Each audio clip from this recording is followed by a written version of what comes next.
بسم اللہ الرحمن الرحیم۔ السلام علیکم پیارے ویورز، حضرت فاطمہ ہمارے پیارے رسول کی سب سے چھوٹی اور لاڈلی بیٹی تھی۔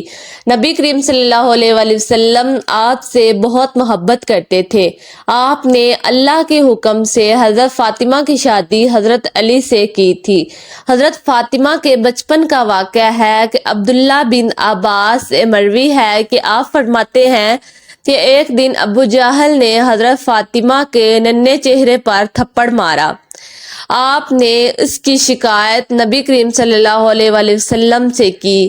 حضور نبی کریم صلی اللہ علیہ وسلم نے فرمایا، تم ابو سفیان کے پاس جاؤ اور اس کو ساری بات بتاؤ۔ حضرت سیدہ فاطمہ الزہرا ابو سفیان کے پاس گئی اور انہیں سارا واقعہ بتایا۔ ابو سفیان نے حضرت فاطمہ کو ساتھ لیا اور ابو جہل کے پاس پہنچے۔ وہاں جا کر آپ نے فرمایا، جس طرح اس نے تمہارے منہ پر تھپڑ مارا تو تم بھی اس کے منہ پر تھپڑ مارو۔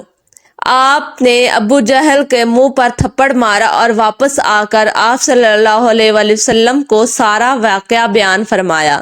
حضور اکرم صلی اللہ علیہ وآلہ وسلم نے ہاتھ اٹھائے اور ابو سفیان کے لیے دعا فرمائی، اے اللہ ابو سفیان کو نہ بھلانا۔ حضرت عبداللہ بن عباس فرماتے ہیں، ابو سفیان کا ایمان لانا حضور اکرم صلی اللہ علیہ وآلہ وسلم کی دعا کا نتیجہ ہے۔ سبحان اللہ۔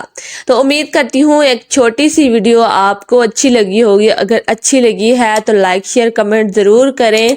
چینل پہ اگر نیو ہے سبسکرائب کر دیں۔ ملتے ہیں نیکسٹ ویڈیو میں، تب تک کے لیے اللہ حافظ۔